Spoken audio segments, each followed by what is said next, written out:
capítulo 3. Hoje nós vamos compartilhar nos versos 9, 10 e 11. Filipenses capítulo 3, os versos 9, 10 e 11.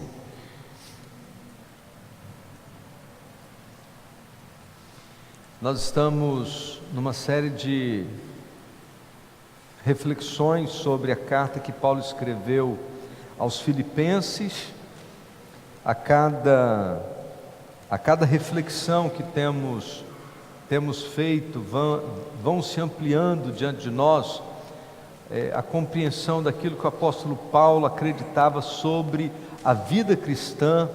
E hoje nós chegamos aqui nos versos 9, 10 e 11, que dizem assim: e seja achado nele, não tendo como minha justiça a que vem da lei, mas a que pela fé, ou a que vem pela fé em Cristo, a saber, a justiça que vem de Deus pela fé, para conhecê-lo e o poder da sua ressurreição e a participação dos seus sofrimentos, conformando-me a ele na sua morte, para ver se de algum modo posso chegar à ressurreição dentre os mortos.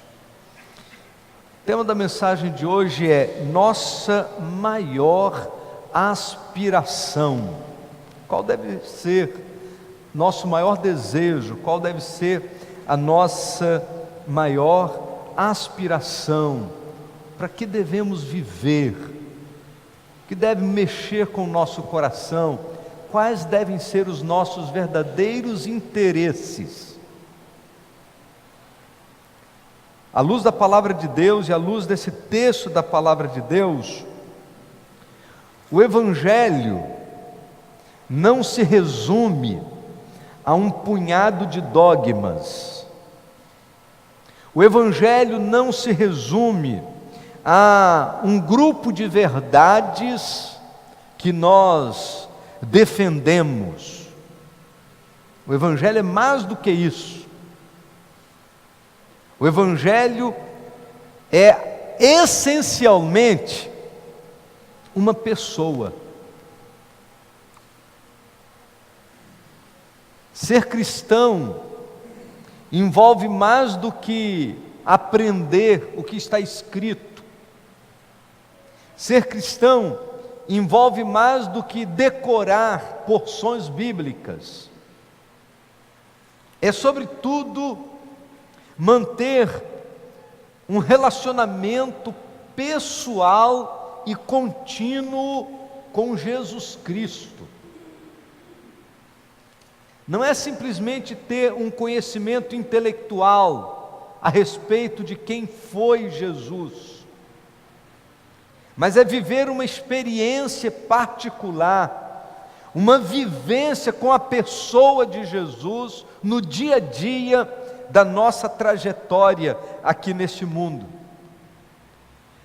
E a primeira coisa que o apóstolo Paulo fala nesse texto, no verso de número 9, é que o seu desempenho era insuficiente para viver a vida cristã.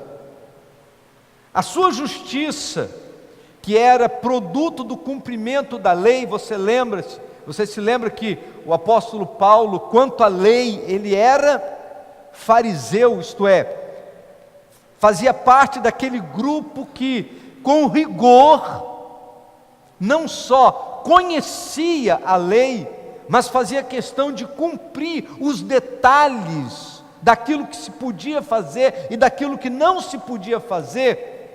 E aí o apóstolo Paulo diz assim: olha, todo o meu rigor no cumprimento da lei, todo o meu compromisso em entender a lei e a viver detalhe por detalhe daquilo que é certo e daquilo que é errado, isso não me deu condição de ter em mim mesmo uma justiça que fosse capaz de me colocar diante de Deus, porque toda tudo aquilo que eu pude fazer não consegue atender à dinâmica da justiça divina por conta da sua perfeição. E aí no verso 9, Paulo vai dizer assim: e seja achado nele, não tendo como minha justiça a que vem da lei, mas a que vem pela fé em Cristo, a saber, a justiça que vem de Deus pela fé. Se a gente pudesse resumir essa expressão do apóstolo Paulo a uma frase, eu acho que a frase seria essa: todo pecador é salvo, ou todo pecador salvo é um milagre da graça. Nesse sentido, meu irmão, você pode colocar a mão no peito e dizer assim: eu sou um milagre. Não importa se você foi criado dentro da igreja, e desde a meninice, como disse o apóstolo Paulo a Timóteo, né? Desde a meninice sabe das sagradas letras. Não importa se você andou neste mundo e fez coisas terríveis, existe uma realidade que nos une. Todos nós somos um milagre de Deus, somos um milagre da graça. Eu lembro quando, na semana que eu estava me preparando assim para o meu concílio, e o concílio é geralmente um momento muito tenso, né? Porque você vai encarar um exame oral diante da igreja e a gente não sabe nem quem vai examinar e nem o que vai perguntar. Então, a semana anterior ao concílio geralmente é uma semana muito tensa. E aí uma pessoa chegou lá em casa e disse assim para mim: Dari, eu acho que você não vai ter dificuldade nenhuma com o exame de teologia, eclesiologia. Eu acho que você não vai ter nenhuma dificuldade quando você tiver de responder a respeito da sua vocação, do seu chamado para o ministério, mas acho que você só vai ter dificuldade de falar sobre a sua conversão, porque você já nasceu dentro da igreja. Eu achei muito estranho essa ideia de que alguém que nasceu dentro da igreja não seja um milagre da graça de Deus. Eu disse para aquela pessoa: você acha que porque eu nasci dentro da igreja eu não tenho experiência de conversão? Você acha que porque eu nasci dentro da igreja eu não tenho aquele momento marcante que a gente pode dizer: a partir daqui era vida velha, a partir daqui é vida nova? Quem não tem esse momento de encontro com Cristo e não vive esse milagre da graça, quem não vive essa experiência da transformação que o Evangelho produz no coração de uma pessoa, quem não vive essa experiência de transformação, ainda não sabe o que significa ser salvo. Todo salvo, todo pecador salvo é um milagre da graça de Deus. Não importa os caminhos por onde andamos, porque ainda que alguém seja introduzido no ambiente da igreja, isso não significa experiência com Jesus. Experiência com Jesus é individual, experiência com Jesus é particular. Eu lembro de um pastor muito antigo, de saudosa memória, pastor Emídio, que falava o seguinte: filho de peixe é peixinho, mas filho de crente não é crentinho. Para ser crente tem que ter conversão, para ser crente tem que viver a experiência de transformação de vida, para ser crente tem que aceitar a Jesus como Salvador pessoal. Todas as pessoas, para serem crentes, precisam viver a experiência do milagre da graça. Eu creio que o Senhor fará com que cada pecador salvo o saiba em algum momento da sua vida que ele é um milagre da graça de Deus. Sinta, reconheça que esta descoberta da graça do Evangelho em algum momento alcançou a sua vida e que todos nós éramos filhos de Adão, e porque filhos de Adão, filhos da queda, condenados ao pecado, até que tivemos a experiência do encontro com o Evangelho, e a partir daí fomos libertos em nossa alma do abismo eterno que havia sido preparado para nós e que estávamos inapelavelmente perdidos. Esta justiça de Deus prometida no Velho Testamento seria manifestada sem lei, conforme o dizer do apóstolo Paulo. Ela não seria decorrente das obras da lei, mas esse ato de justiça seria cumprido na pessoa de Jesus Cristo, quando morreu no nosso lugar pelos pecadores, carregando sobre si todos os pecados de todos nós, para que pudéssemos ser perdoados e justificados por Deus. O sacrifício da cruz foi um ato de pura graça para qualquer um que creia, sem qualquer distinção de pessoas. É para todos.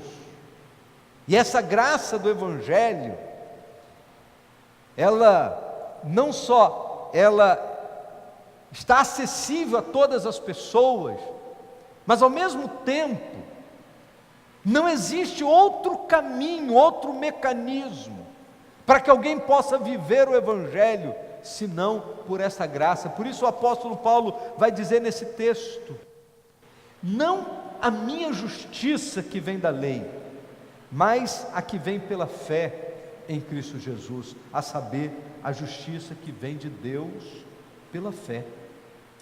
Em outras palavras, eu não tinha condição de fazê-lo sozinho, pelos meus méritos. Se porventura alguém pudesse ser salvo por outro mecanismo, Deus não teria mandado o seu filho para morrer. Se alguém tivesse condição de chegar ao céu por um outro mecanismo, certamente que Deus pouparia o seu filho.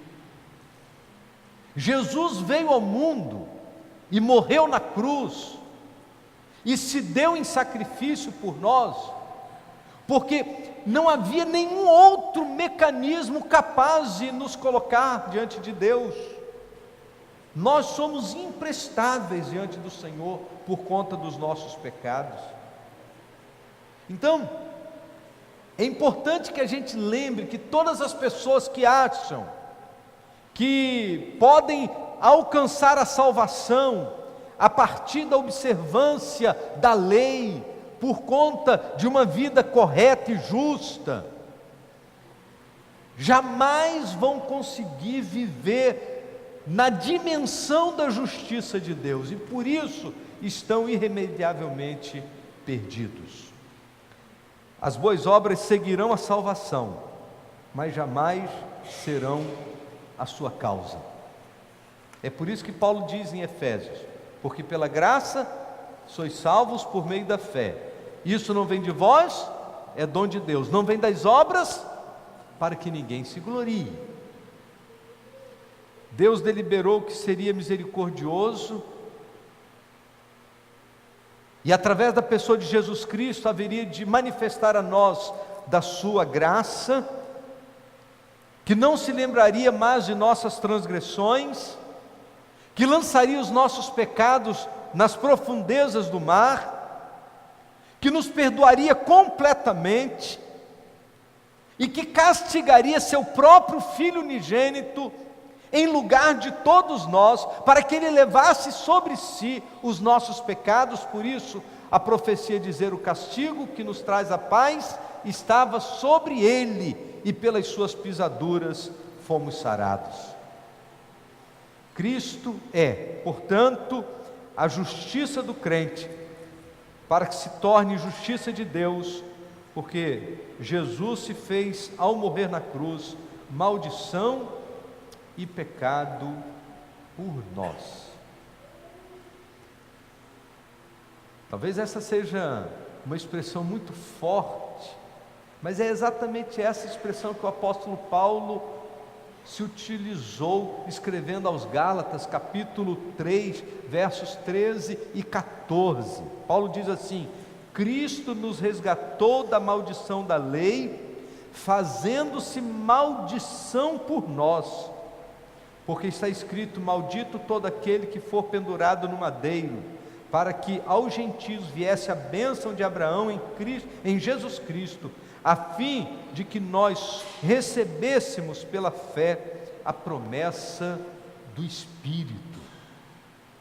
Então, quando Jesus se deixou sacrificar, quando Jesus se deixou morrer na cruz, a Bíblia diz que Ele estava se fazendo maldição, trazendo sobre si a maldição de toda a humanidade, o pecado de toda a humanidade.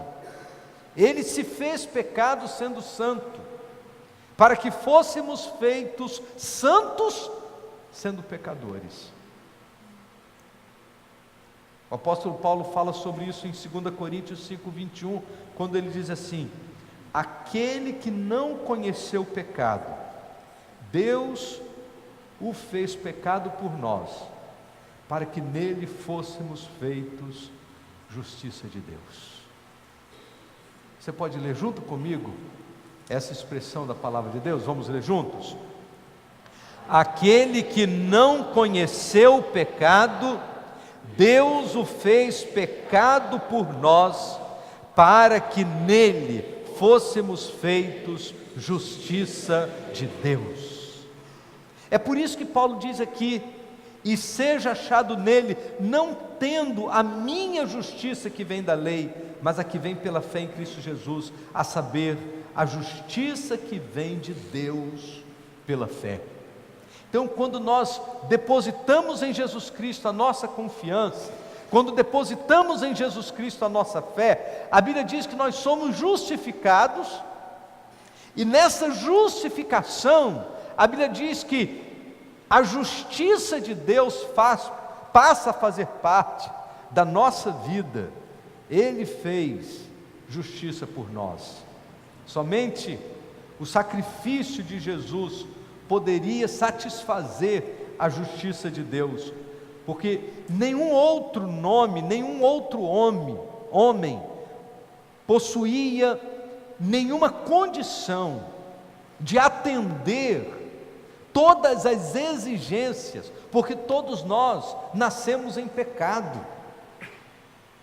Então nós não tínhamos condição de atender a justiça de Deus, porque nós não somos cordeiros imaculados. Lembra da apresentação dos sacrifícios do Velho Testamento?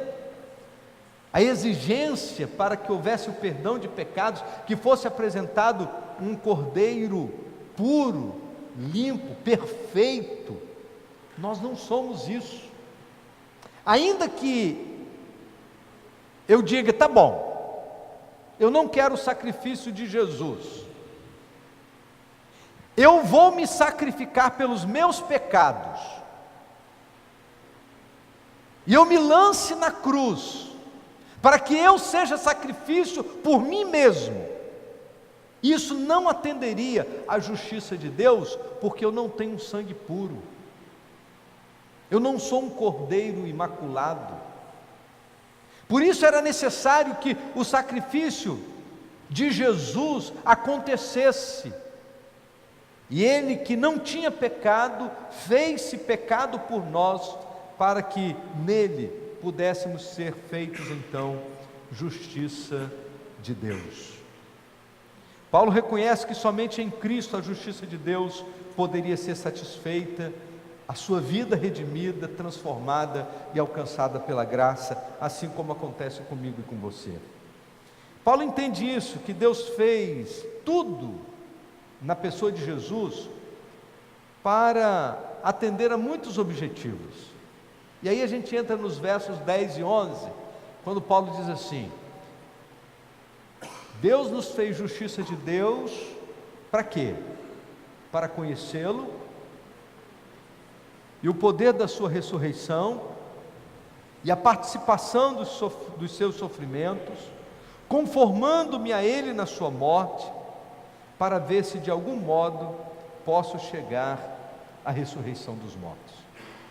Então Paulo expressa 4 desejos nesse texto, significativos, 4 importantes desejos, que devem ser nossos desejos, que devem ser nossas aspirações também. Conhecer a Cristo, conhecer o poder da ressurreição, participar dos seus sofrimentos e renovar a sua esperança de ressurreição. O apóstolo Paulo, nesse texto, ele vai falar sobre essas 4 coisas que eram as suas maiores aspirações. E ele passa a viver a partir de Damasco, a partir do seu encontro com Cristo, a partir daquele momento que os seus olhos se abriram para as realidades espirituais, ele passa a viver para atender a essas 4 aspirações. E nós estamos tão distraídos com tantas aspirações terrenas, que às vezes nós colocamos estas aspirações espirituais em segundo plano. Então eu acho que hoje, nesta noite, nós temos a oportunidade de parar um pouco para avaliar quais são de fato as nossas verdadeiras aspirações. Ainda que sem poder aprofundar em cada um desses temas, porque cada tema desse seria uma mensagem, né? Ainda que a gente tenha que passar por ele superficialmente, eu queria falar sobre essas 4 aspirações do apóstolo Paulo, esses 4 desejos do apóstolo Paulo, que devem ser desejos do nosso coração também. Então, em primeiro lugar, Paulo desejava conhecer a Cristo, para conhecê-lo. No verso 8, nós compartilhamos, na quarta-feira da semana anterior, o apóstolo Paulo já tinha dito assim: e na verdade tenho também por perda todas as coisas, pela excelência do conhecimento de Cristo Jesus meu Senhor, pelo qual sofri a perda de todas as coisas e as considero como esterco, para que possa ganhar a Cristo. Então a gente já compartilhou na semana passada que o conhecimento de Cristo era algo tão excelente, tão sublime, tão importante, que tudo que o apóstolo Paulo possuía antes desse encontro com Cristo, como sendo coisa muito importante, ele renegou a uma esfera de esterco, como nada, para que pudesse conhecer a Cristo. E agora, chega no verso 10, ele volta ao tema. Ele fala no verso 8 sobre a sublimidade do conhecimento de Cristo, a excelência do conhecimento de Cristo. E aí no verso 9, ele diz que não tem justiça própria, e que se ele é crente, é por causa da justiça de Jesus. E agora no verso 10, ele volta a falar sobre o valor do conhecimento de Cristo. Eu estou convencido de que a gente só pode conhecer porque Ele se manifesta a nós. Jesus se manifesta a cada um de nós. Assim como se manifestou a Paulo, Ele se manifesta a nós. Ele se revela a nós, em nossos corações e diante dos nossos olhos, pelo poder da palavra. E a Bíblia diz que nós contemplamos a sua glória, como a glória do unigênito do Pai, cheio de graça e de verdade. João capítulo 1, verso 14. Vemos na pessoa de Cristo a sua gloriosa divindade, como Filho de Deus. Vemos na pessoa de Cristo a sua pura e imaculada humanidade. Como foi inocente, santo, justo, ainda que vivendo uma vida sofrida e ainda que passando pela experiência mais sangrenta. Vemos na pessoa de Jesus a deidade eterna e a sagrada humanidade em uma só pessoa, o Emanuel, o Deus conosco. Assim, vê-lo, conhecê-lo, crer nele, amá-lo acima de todas as coisas, apegarmos-nos a ele de todo o nosso coração. Paulo vai chamar isso de excelência do conhecimento de Cristo Jesus, o nosso Senhor. A luz do seu semblante, a glória e o brilho da sua presença na nossa vida, o derramamento do seu amor em nossos corações pelo Espírito que nos foi dado,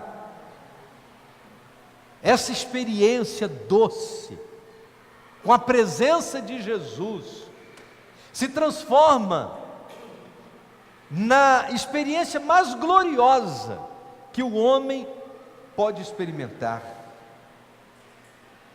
Me lembro da expressão de João 14, 21, que diz: aquele que tem os meus mandamentos e os guarda, esse é o que me ama.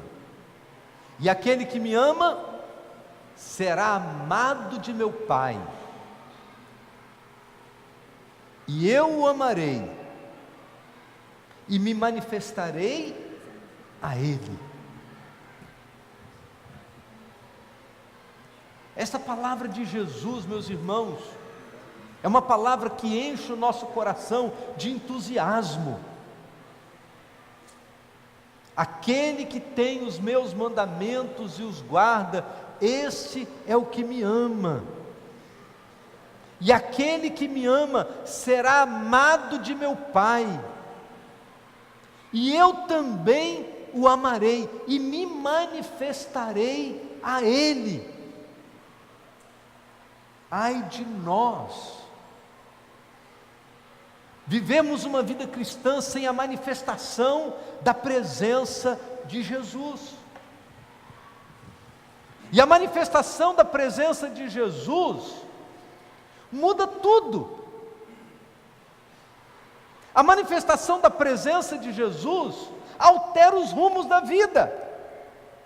A manifestação da presença de Jesus faz com que os nossos valores sejam recolocados nos seus devidos lugares. A manifestação da presença de Jesus faz com que a gente mude de rumo. A palavra arrependimento significa exatamente isso. A gente está vindo numa direção e de repente a gente muda de direção. Determinados comportamentos são alterados, determinados gostos são alterados. Coisas que nós gostávamos de fazer, de repente a gente percebe que não está de acordo com a vontade de Deus e simplesmente deixamos de gostar. Coisas que falávamos, deixamos de falar. Coisas que bebíamos, deixamos de beber. Coisas que sentíamos, deixamos de sentir. E é interessante que o pecado, ele começa a nos fazer mal. E a nossa consciência que estava tão cauterizada, e a nossa consciência que já estava tão afrouxada em seus valores, por conta de estarmos sendo conduzidos pelos rumos deste mundo, de repente, a gente começa a sentir algumas pontadas dentro da nossa consciência, e a gente começa a repensar: será que eu devo continuar fazendo assim? Será que eu devo continuar agindo desse jeito? Será que eu não deveria mudar? Queridos, isto não é ação humana, isto é ação divina dentro do homem interior. E às vezes nós somos teimosos e custamos muito e lutamos com Deus, porque as nossas práticas anteriores já estavam tão definidas dentro de nós, mas o amor de Cristo vai inundando o nosso coração, a graça de Jesus vai entrando em nossa vida, e as coisas começam a fazer um outro sentido, e a gente começa a viver um novo amor, um novo valor, um novo conceito, uma nova vida. E aí a gente entende por que o apóstolo Paulo diz: pelo que se alguém está em Cristo, nova criatura é. As coisas velhas já passaram, e eis que tudo se fez novo. Não é a minha justiça, é a justiça de Deus que vem a mim, na pessoa de Jesus.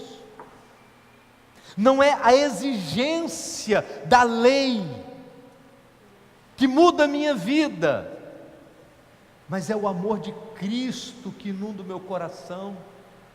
Não é porque alguém disse, tem que ser desse jeito. Não, é porque a palavra de Deus nos muda de dentro para fora. Não é a minha justiça, mas a justiça de Deus. E na medida em que eu vou conhecê-lo,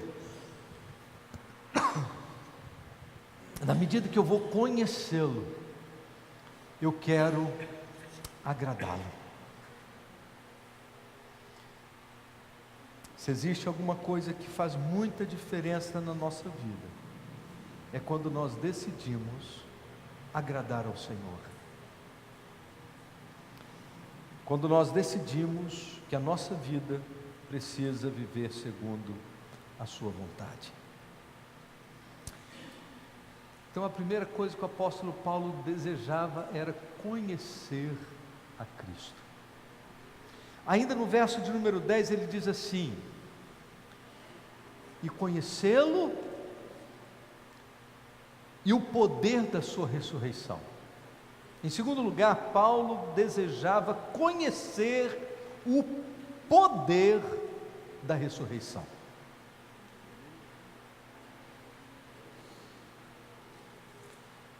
A ressurreição de Jesus abala com aquilo que é natural. Aconteceu a ressurreição de Lázaro, aconteceu a ressurreição da filha de Jairo, por uma intervenção de Jesus numa situação.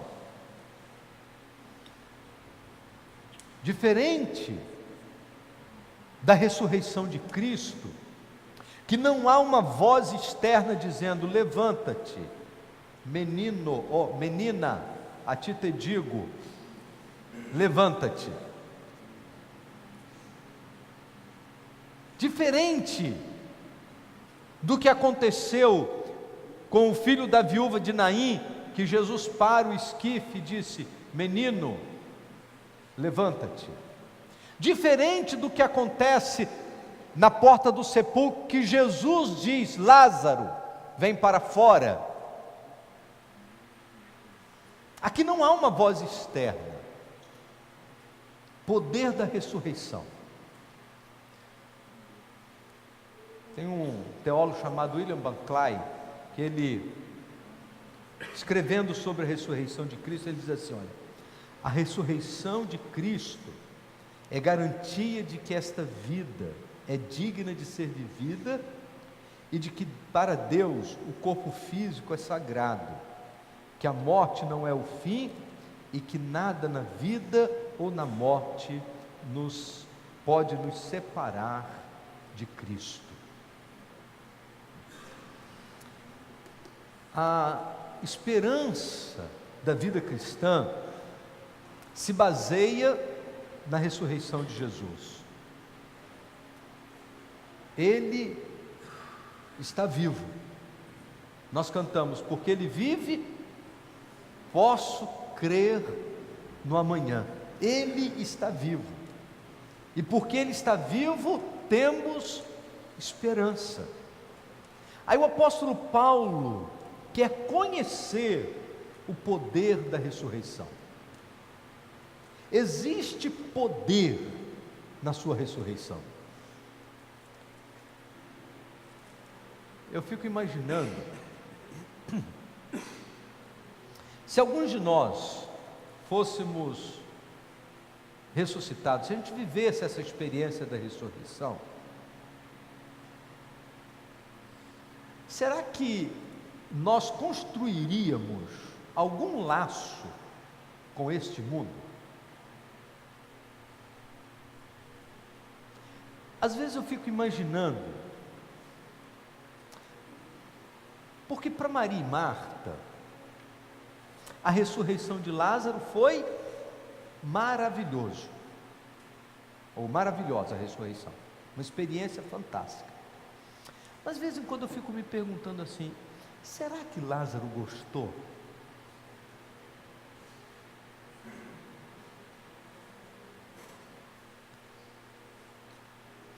A gente não tem essa resposta na Bíblia.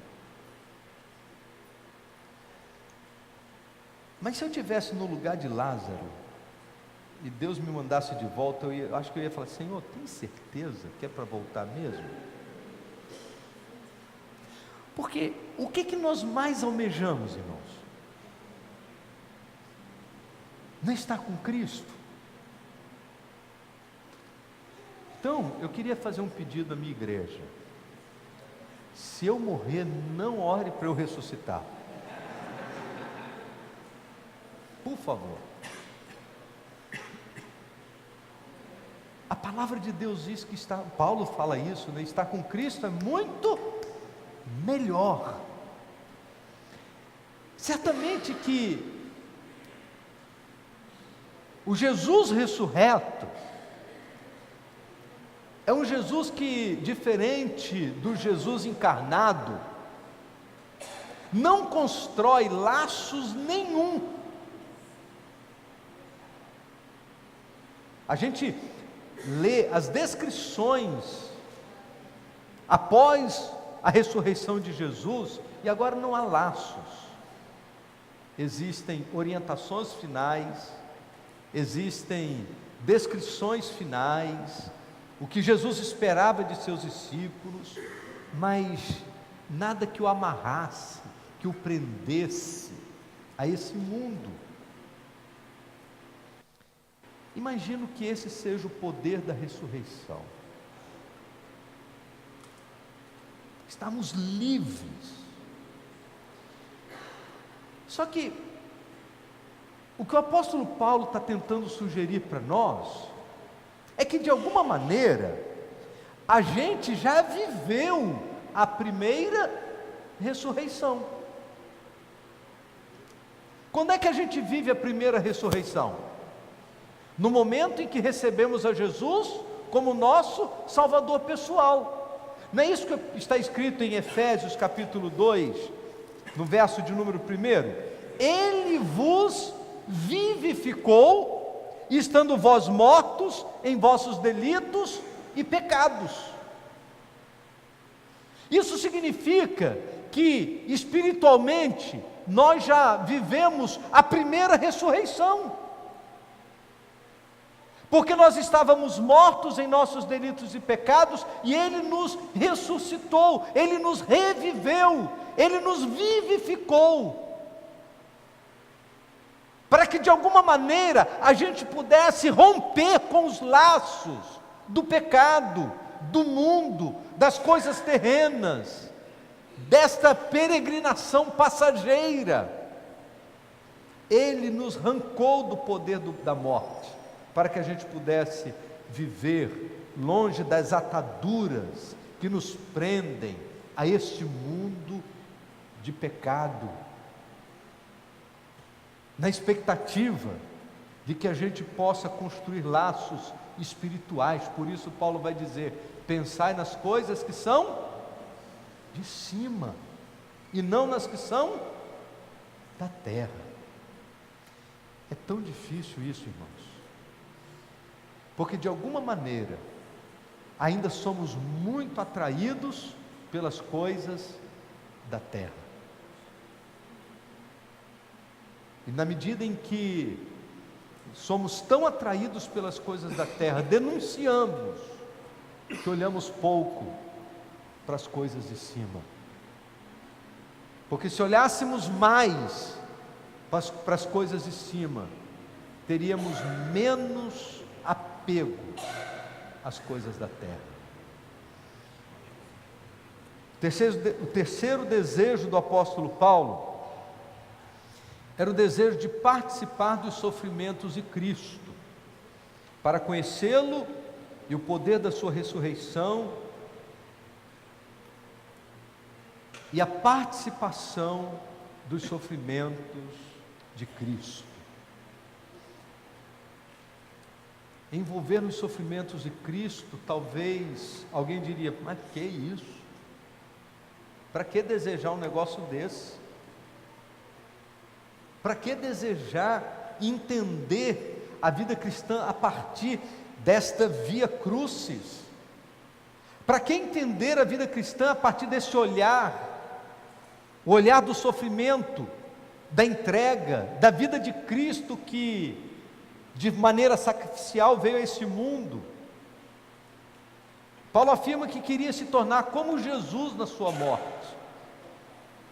No capítulo 1 de Filipenses, a gente já passou por esse texto, nos versos 28 e 29, Paulo diz assim: e que em nada estejais ou estais atemorizados pelos adversários, o que para eles é indício de perdição, mas para vós de salvação, e isso da parte de Deus, pois vos foi concedido por amor de Cristo, não somente o crer nele, mas também o padecer por ele. Só para a gente lembrar, Paulo estava preso, aguardava a sua sentença, ele não gostava de sofrer, mas ele reconhece que viver os sofrimentos em função do Evangelho o aproximava da compreensão dos motivos que trouxeram Jesus a esse mundo. Ele não apenas compreende que se o sofrimento é por causa da fé em Cristo, esse sofrimento haverá de trazer uma alegria em Cristo, que não é o conforto do mundo que vai trazer. Há uma expressão lá no livro de Jeremias, capítulo 10, verso 19, que diz assim: ai de mim por causa da minha ruína, é muito grave a minha ferida. Então eu disse, com efeito é isto o meu sofrimento, e tenho de suportá-lo. Essa é a atitude mais comum. O profeta Jeremias, você lembra, profeta chorão, sofreu muito, sofreu por ele, sofreu pelos outros, e chegou um momento que ele disse: eu tenho que suportar. Ele está aceitando o seu sofrimento, e talvez esta seja a primeira atitude que podemos ter em relação ao sofrimento, que é a atitude de resignação, é a atitude de suportar com paciência no meio das lutas. Mas há outros textos bíblicos que falam a respeito do sofrimento. Por exemplo, 2 Timóteo capítulo 1, verso 8, Paulo diz assim: não te envergonhes, portanto, do testemunho de nosso Senhor, nem do seu encarcerado, que sou eu. Pelo contrário, participa comigo dos sofrimentos a favor do Evangelho, segundo o poder de Deus. Paulo está dizendo que a gente não deve apenas suportar, mas a gente deve participar, dispor-se, voluntariar-se, querer, envolver. Talvez esta seja uma coisa que não bata muito bem com o conceito desse mundo que nós estamos vivendo, que o conceito desse mundo é pare de sofrer. Talvez seja estranho para nós o apóstolo Paulo dizer: participe comigo dos sofrimentos a favor do Evangelho. A gente não quer isso, a gente não quer isso. 2 Timóteo capítulo 2, verso 3, Paulo diz assim: participa dos meus sofrimentos como bom soldado de Cristo Jesus. Na condição de entender que estamos numa guerra, e nessa guerra espiritual, não dá para viver esta guerra espiritual de boa, como se não fôssemos afetados em nada. Guerra é uma situação de luta, e às vezes de ferimentos, e de cansaço, e às vezes de sofrimento, sim. 2 Coríntios 1,7, Paulo diz assim: a nossa esperança a respeito de vós está firme, sabendo que como sois participantes dos sofrimentos, assim o sereis da consolação. Olha, irmãos, a gente gosta da consolação, mas não gosta do sofrimento. A gente quer a consolação sem viver a experiência do sofrimento. A gente quer a vitória sem viver a experiência da guerra, da batalha, da luta. A gente quer a bênção. Mas quando a bênção está depois do deserto, a gente quer dar um jeito de burlar o deserto, não passar pela fornalha, não entrar na cova dos leões. A gente só quer contar a vitória. Uma vez eu estava ouvindo o pastor Oliveira de Araújo numa mensagem, numa convenção, e lembro-me em Campos, lembro-me bem do pastor Oliveira de Araújo dizer a seguinte frase: estou cansado de ouvir histórias de vitória. Todo mundo só quer contar vantagem.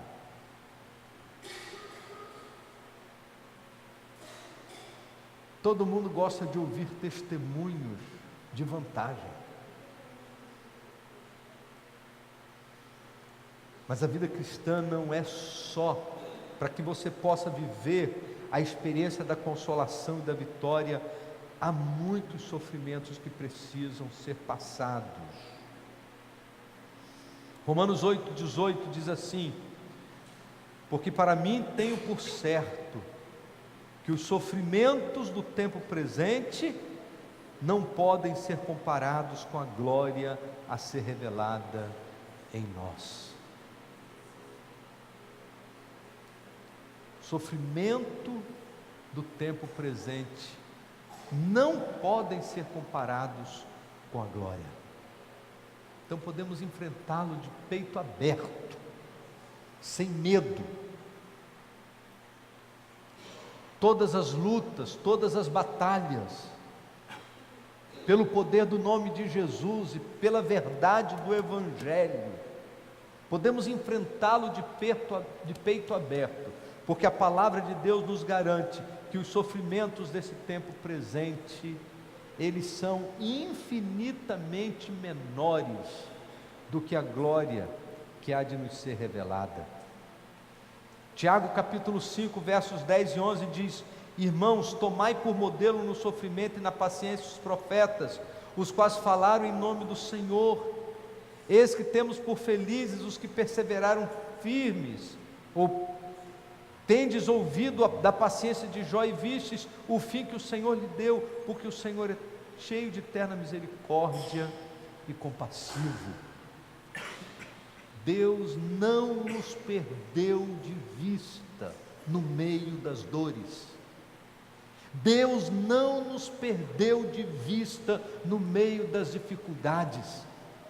Deus não nos perdeu de vista no meio das nossas lutas. Ele é cheio de eterna misericórdia e compassivo, diz a palavra de Deus.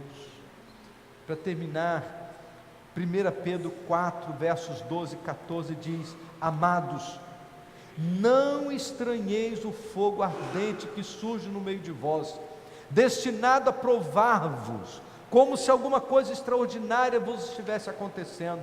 Pelo contrário, alegrai-vos na medida em que sois coparticipantes dos sofrimentos de Cristo, para também na revelação da sua glória vos alegreis exultando. Se pelo nome de Cristo sois injuriados, bem-aventurados sois, porque sobre vós repousa o Espírito da glória e de Deus. Quem de nós quer repousando sobre si o Espírito da glória? Todos nós queremos, todos nós queremos.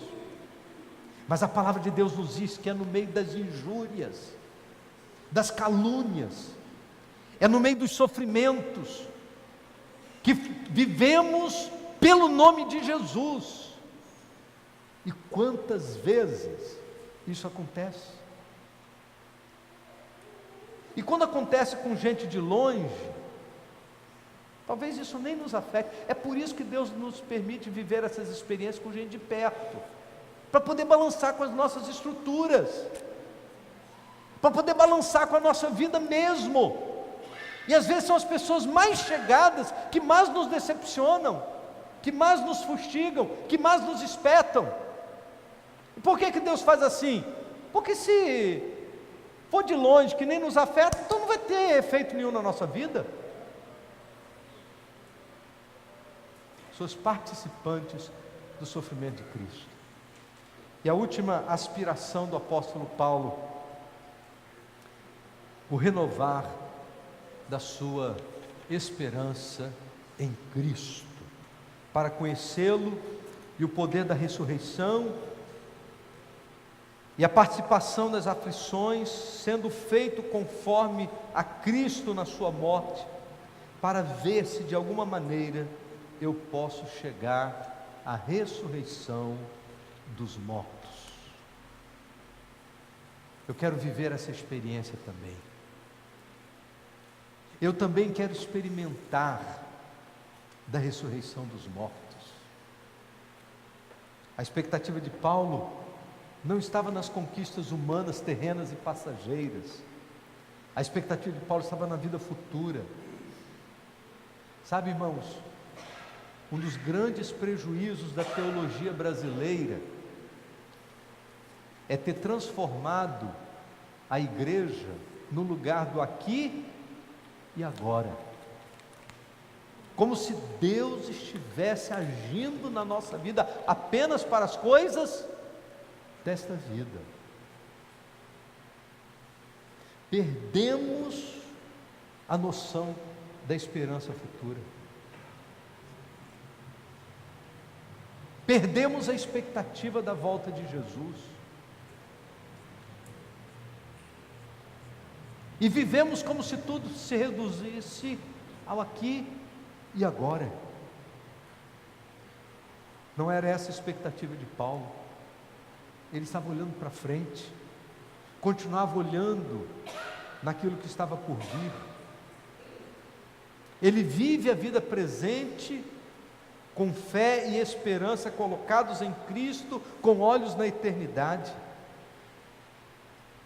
Ele sabe que antes de receber a eternidade, terá que morrer. Assim como antes da vitória, vem a guerra. Mas Paulo declarou de uma maneira triunfante, na primeira carta aos Coríntios, capítulo 15, versos 54 a 57.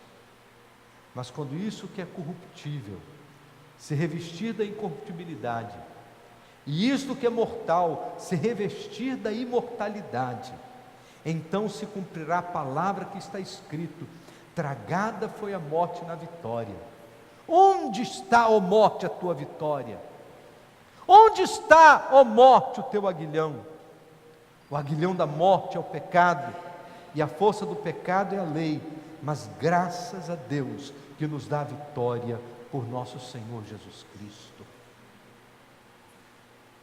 Muitos comentaristas leem esse texto e dizem que Paulo está zombando da morte. Paulo está zombando da morte. A Bíblia diz que o último inimigo a ser vencido é a morte. Paulo zomba da morte quando ele diz: onde está, ó morte, a tua vitória? Onde está, ó morte, o teu aguilhão? O aguilhão que produz a morte é o pecado. O poder do pecado era a lei, que condenava os pecadores à morte, mas por causa do sacrifício e da ressurreição de Jesus, a morte herdada do pecador Adão não mais será vitoriosa, porque o segundo Adão derrotou a morte quando ressuscitou. Aleluia! A morte é vencida pela ressurreição do Filho, para nos dar a garantia de que haverá um momento quando também a venceremos. Esta esperança que vibrava no coração de Paulo e que deve vibrar no coração de cada um de nós. Ele tinha absoluta certeza de que Jesus fora ressuscitado dos mortos e que Jesus livraria da sepultura comum da humanidade todos aqueles que depositam nele a sua fé, sua confiança. Por isso, ele diz que esta era a sua aspiração e seu desejo. Eu me conformo à morte de Cristo,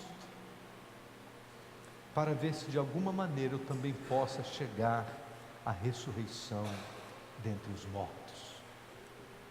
Porque para mim, o viver é Cristo. Deve ser assim comigo, com você, com cada um de nós. Isso muda tudo. Isso altera tudo na nossa vida. Amém, queridos? Vamos agradecer a Deus e pedir que estas sejam também as nossas aspirações, que sejamos movidos por esse desejo, por esses sentimentos que aprendemos na bendita palavra. Ó Deus bendito, nosso Pai, obrigado pela Tua palavra, Deus. Obrigado porque a Tua palavra fala de aspirações, de interesses, de desejos que haviam no coração do apóstolo Paulo e que de alguma maneira, ó Deus, precisam estar presentes no nosso coração também. Nosso coração tão infectado pelas coisas do mundo, pelas coisas terrenas, nosso coração tão inclinado para olharmos, ó Deus, para as coisas passageiras. Ó Deus, nós pedimos em nome de Jesus, abre os nossos olhos e dá-nos a capacidade de levantá-lo, para que possamos olhar para as coisas eternas, para que, ó Deus, possamos aspirar coisas celestiais e viver aqui neste mundo comprometido com as coisas do alto. Obrigado, ó Deus, pela palavra do Senhor e como ela nos desafia, e pedimos que o Senhor nos ajude a mantermos os nossos olhos firmados em Jesus, para que, como Paulo, possamos desejar conhecê-lo e o poder da sua ressurreição e a participação dos seus sofrimentos, conformando-nos a ele na sua morte, para que também possamos experimentar a ressurreição dos mortos. Nós pedimos isso em nome do Senhor Jesus. Amém, Senhor. Amém.